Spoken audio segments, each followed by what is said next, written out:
Sebenarnya di pedesaan itu sudah banyak dilakukan masyarakat pedesaan. Rumah belakangnya pekarangan, Kebanyakan dari 20 rumah atau lebih yang di pedesaan itu hampir 90% istilahnya punya ingon-ingon ngumbar pitik kampung, dan itu tidak menimbulkan polusi bau kan, padahal nggak pernah dibersihkan. Di sini pelaku kita nggak sadar pencernaan di ayam kampung, kelembapan pencernaan di ayam kampung itu rendah. Kalau kelembapannya rendah, artinya bakteri nggak gampang hidup. Kalau bakteri nggak gampang hidup, ayam tahan penyakit. Kedua, kotorannya nggak bau. Kenapa ayam negeri itu bau? Satu, volume minumnya tinggi karena dari iklim dingin ke panas. Akhirnya kelembapan dalam pencernaannya tinggi. Bakteri gampang hidup, kotoran basah, bau. Sama jumlah, kalau jumlahnya dalam skala bau besar ya nanti ya bau. Tapi kalau dibandingkan seperti ini kan, jumlahnya dengan ini kan termasuk nggak bau. Ini hampir 100. Nah, tapi kalau ayam potong 100, di sini jangan 100, 50 aja sudah bau. Itu disebabkan dari apa? Sistem pencernaan. Kelembapan di pencernaannya. Ayam potong, ayam petelur. Saya ada keinginan bagaimana ayam kampung ini bisa kembali diterima di masyarakat, ada di masyarakat, masyarakat bisa terlibat dalam bisnisnya, masyarakat bisa mengambil keuntungan dalam bisnisnya, dan ini bisa dilakukan dalam skala kecil, skala besar gitu loh. Kalau ayam potong kan nggak bisa skala kecil, dan dia kan bisa bukan hanya pemain, cuma peternak. Di sini kalau misalnya peternak mau jadi breeder ya bisa, mau jadi peternak juga bisa, dan dia bisa mengambil keuntungan dari lini-lini yang dia minati. Dari situ makanya saya punya tekad bagaimana ayam kampung ini tadi di awal supaya kelemahannya terjawab. Saya tadi mempelajari ilmunya secara akademis. Saya pelajari di kampus Brawijaya. Termasuk waktu itu kan saya masih usia-usia ini ya, anak kuliah. Ikut mahasiswa Brawijaya ke kampusnya. Padahal bukan mahasiswa. Bukan mahasiswa. Nah, melok mahasiswa, melok nang perpustakaan. Tapi ya tetap ditemani mahasiswanya tadi kan. Buka-buka lah kebanyakan. Ini teori-teori di buku itu kita terapkan kesulitan karena nggak 100% memang ya bisa jadi bukan mengambil dari lapangan gitu loh. Akhirnya kita ya berpikir sendiri, oh bagaimana ini supaya ketemu loh.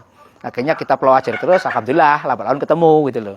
Ya itu tadi sebelum kita menghasilkan bibit unggul sebenarnya simple dengan cara cross breeding, persilangan. Tapi sebelum disilangkan harus dimurnikan dulu. Lah proses pemurnian ini butuh waktu. Di sini yang kadang-kadang kita nggak sabar. Terus biayanya nggak sedikit, dan itu pun kalau sudah nggak ketemu ya kita harus ngulang lagi. Misalnya ayam kampung yang bisa kita murnikan 1 sifat, 2 bentuk. Nah ini misalnya ayam kampung dari punya sifat mengeram, bagaimana kita bikin ayam kampung nggak mengeram, itu bisa. Nah ini kan butuh waktu untuk membuat ayam nggak mengeram. Terus sifat bulu itu bisa kita murnikan juga. Kita mau bikin bulu hitam, bulu putih itu bisa. Ciri khas ayam kalau dihasilkan dari pure land, pemurnian, akan terbentuk turunannya itu warna dan bentuk yang seragam. Contoh yang paling gampang di ayam potong, ayam petelur. Itu kan terbentuk warna dan bentuk yang seragam. Nah, itu memang menandakan dihasil dari pure land. Lah, pure landnya ini kan jarang orang mau melakukan bikin itu. Di ayam potong sendiri, pure landnya nggak di Indonesia, di luar negeri. Nggak dijual. Nah, itu sebenarnya berlaku untuk kambing, sapi, berlaku untuk, ya kalau di pertanian sudah jelas kan, orang-orang sudah nggak pernah kan, hasil tanam padi dibuat bibit, ya, kan sudah nggak pernah, karena sudah memahami betul kalau dibuat bibit akan terjadi penurunan kualitas gitu loh.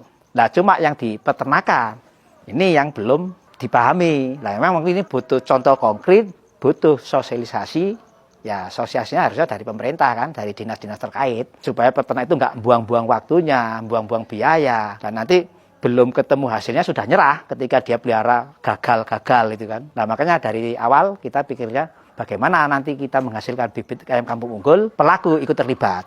Kita punya 4 jenis pure land yang nanti untuk materi untuk mengcrosskan.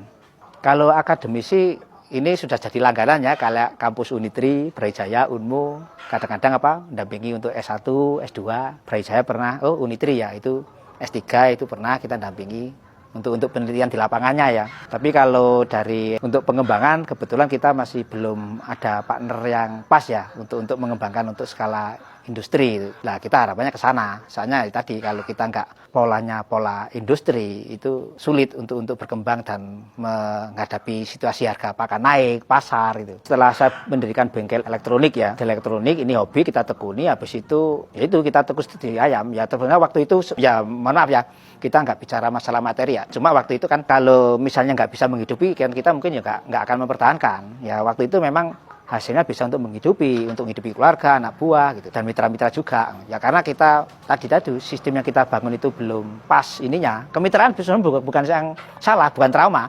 Memang kita belum mempersiapkan, kita belum pengalaman kalau bikin kemitraan itu harus punya SDM yang untuk ngontrol kesehatan, ngontrol ini ketersediaan barangnya. Ini kan kita belum punya waktu itu. Ya bukan sistem yang salah, kita aja yang belum siap. Makanya kita maunya ke depan kita benahi lagi gitu.